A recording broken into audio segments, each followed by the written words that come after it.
اگر لوگوں کو پتہ چل جائے کہ رمضان میں کیا ہے تو وہ آرزو کریں کہ پورا سال ہی رمضان رہے۔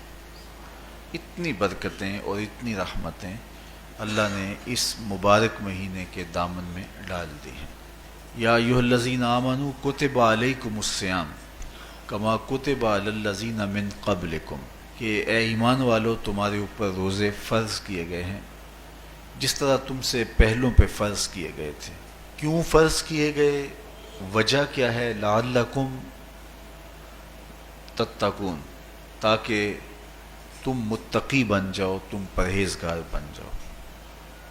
تو روزے کی فرضیت کا نتیجہ تقوی کا حاصل ہونا ہے، اتقاء کی دولت کا نصیب ہونا ہے۔ تو اس آیت کریمہ میں 3 چیزیں بیان کی گئی۔ سب سے پہلی، اے ایمان والو تمہارے اوپر روزے فرض کیے گئے۔ پھر دوسری بات، جس طرح تمہارے سے پہلوں پہ فرض کیے گئے۔ اور تیسری بات، تاکہ تمہیں تقوی کا نور نصیب ہو، تمہیں اتقاء کی دولت نصیب ہو۔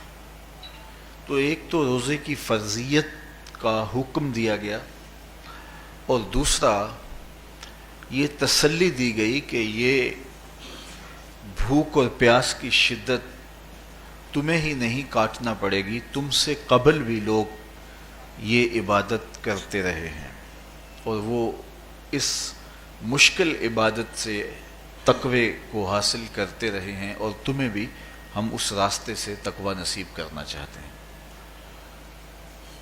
علامہ حقی علیہ رحمہ نے لکھا ہے کہ ملک تحمور الثالث، یہ حضرت آدم علیہ السلام کی اولاد سے تیسرا بادشاہ گزرا ہے، اس کے زمانے میں قحط پڑ گیا تھا، تو اس نے اپنی قوم کو یہ حکم دیا کہ ایک وقت کا کھانا آپ کھا لیں اور ایک وقت کا کھانا بچائیں اور وہ قحط زدہ علاقوں میں بھیجیں۔ تو قوم نے اس حکم کو بصر و چشم قبول کیا اور ایک وقت کا فاقہ کاٹ کے اپنے ان بھائیوں کے لیے وہ کھانا بھیجتے جو قحط میں مبتلا تھے۔ قوم کی یہ ادا اللہ کو پسند آ گئی، اور وقت کے نبی پر وحی کی گئی کہ تمہارے اس عمل کو ہم عبادت قرار دیتے ہیں۔ تو حضرت آدم علیہ السلام کے بعد متصل ہی یہ عبادت فرض کی گئی، اور پھر جتنی بھی ملتیں، قومیں اور امتیں آئیں ان میں روزے کی تحسین کی گئی اور روزے کی تلقین کی گئی۔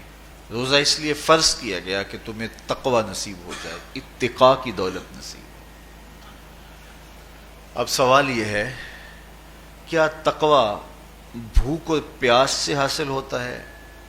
پیاس کاٹنے سے، بھوک کاٹنے سے کیا تقوی نصیب ہو جاتا ہے؟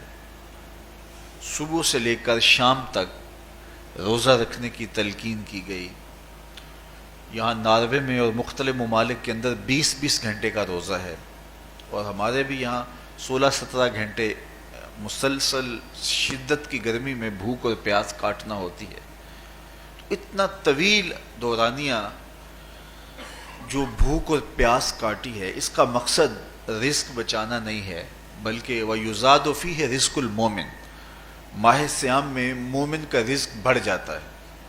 آپ اپنا بجٹ دیکھ لیجئے، باقی مہینوں کی نسبت ماہ سیام میں آپ کے اخراجات زیادہ ہوتے ہیں اور کشادگی ہوتی ہے۔ تو یہ کوئی خوراک بچاؤ مہم نہیں ہے، بلکہ رزق تو بڑھ جاتا ہے، لیکن اس کے باوجود 20 گھنٹے، 17 18 گھنٹے